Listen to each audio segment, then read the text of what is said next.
Today, July 16th, 2020, is 50 days after the murder of Tony McDade, 52 days after the murder of George Floyd, 125 days after the murder of Breonna Taylor, 144 days after the murder of Ahmaud Arbery, 278 days after the murder of Atatiana Jefferson, 327 days after the murder of Elijah McClain, 851 days after the murder of Stephen Clark, 1,471 days after the murder of Philando Castile, 1,472 days after the murder of Alton Sterling, 1,922 days after the murder of Freddie Gray, 1,975 days after the murder of Janisha Fonville, 2,063 days after the murder of Tamir Rice, 2,065 days after the murder of Akai Gurley, 2,072 days since the murder of Tanisha Anderson, 2,075 days after the murder of Ora Rosser, 2,166 days after the murder of Michael Brown, and 2,191 days after the murder of Eric Garner. It has been 10,305 days since the 1992 Los Angeles riots and 23,699 days since Emmett Till was lynched. I say these names and these days because Black Lives Matter isn't a moment, it's a movement. The fight for civil rights does not live in the 1960s. It does not start with Rosa Parks and end with Martin Luther King Jr. It never did. There were freedom fighters before and after and now. Because while the movement has had waves, it never stopped flowing, at least to the people who were paying attention. As a South Asian American woman, I grew up thinking that, yes, slavery was bad, but then MLK gave a speech and Black people had equal rights. If they were disadvantaged, maybe it was their own doing. I didn't have words for systemic racism, or gentrification, or disenfranchisement, or voter suppression, or their stories being completely left out of history. I was taught that white people were the norm, and I was different, and that's how it is. I was taught that individual free will was all that mattered. I believed in diversity, but I never saw much beyond that until after college. I didn't see myself as political, but I was forever changed by the intelligence of great friends, a toxic marriage, and the resources to read and learn about how white supremacy never ended. It didn't have to look like white people in white hoods. It could look like my neighbor who walks her dog without leashes on a major street in Los Angeles and yells at a random Asian woman who doesn't stop them when they run away. It looks like policing Black people's vocabulary in the workplace. It looks like complaining about looting when Black and brown people have been looted of their land and labor for centuries. In the words of Kimberly Latrice Jones' recent viral video, quote, "They're lucky that what Black people are looking for is equality and not revenge," unquote.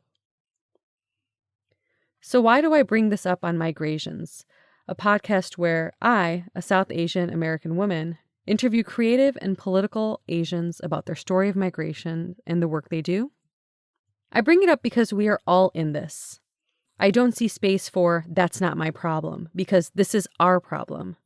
And not just Asians, all of us. All people in this country, and likely globally, have benefited or suffered because of slavery and the disenfranchisement of Black people.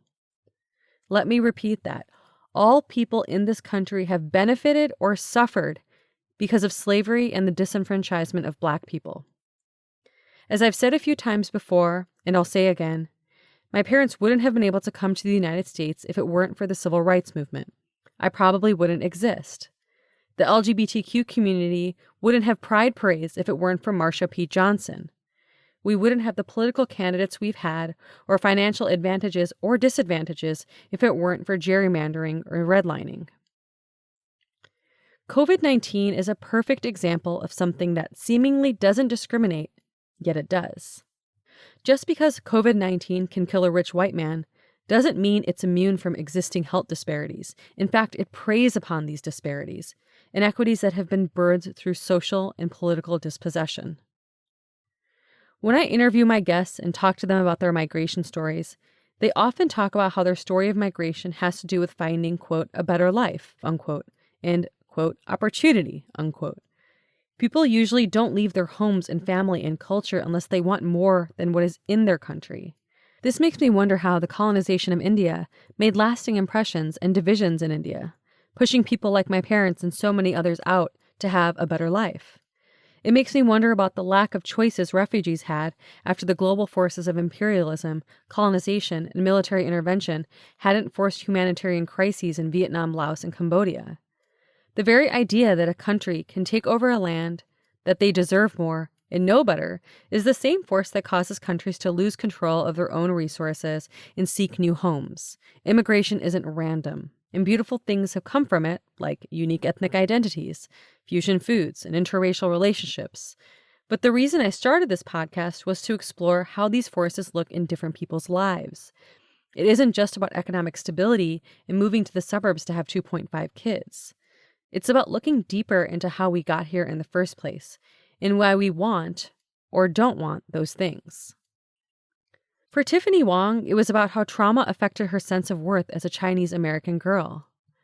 For Rima Zaman, it looked like a precarious immigration status that prevented her from reporting a rape. For Khadija, it's how multiple migrations and identity have encouraged her entrepreneurial spirit. Then there's Marzi Safarian, who infuses Iranian and American symbols into her art as a feminist stance and as a way to fight misinformation about Iranian culture and history.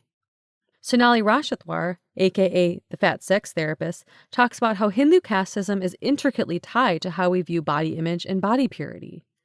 Fantasy author James Yu talks about how he writes with different perspectives in his Asian fantasy writing based upon his own experience of migration and knowledge of Asian history.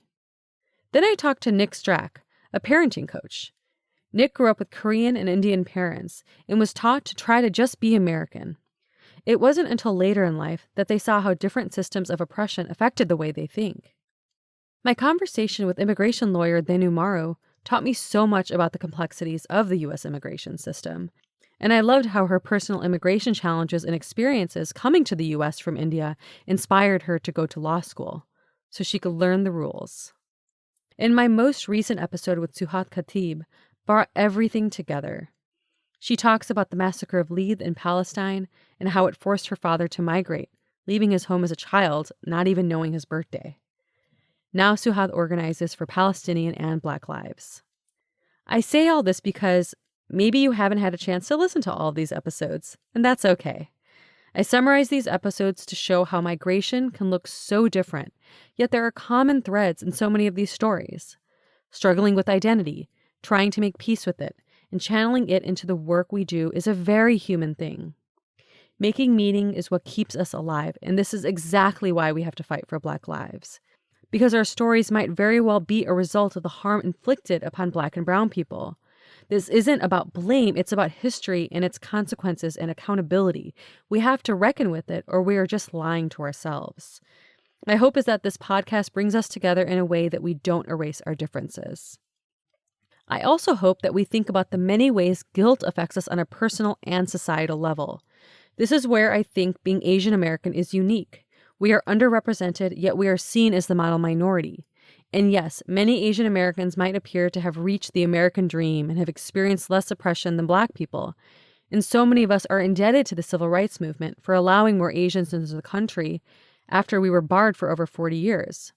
So I think this can bring up a lot of guilt. But similar to white guilt, while we can have feelings, giving power to guilt doesn't do anything to solve the problem. If anything, it dismisses systemic oppression toward Black people by centering our experiences. That doesn't mean we can't share our stories or talk about our struggles. It means that we can't leave Black histories out of this story. When we look at anything in a systemic way, we have to recognize and honor the foundation. This is the work we must do to center Black voices, redistribute wealth, understand Black history, and talk to our own families about anti-Black racism. Is this easy? Of course not. It was never supposed to be, but it's necessary. I hadn't talked to you all alone for a little bit, and I felt like this was a good time as any to ground ourselves in what's really important: equity, humanity, and community. There are 4 more episodes in this season of MigrAsians, and I'm really excited to share them with you. Thank you so much for your support. This is Nisha Modi. See you next time.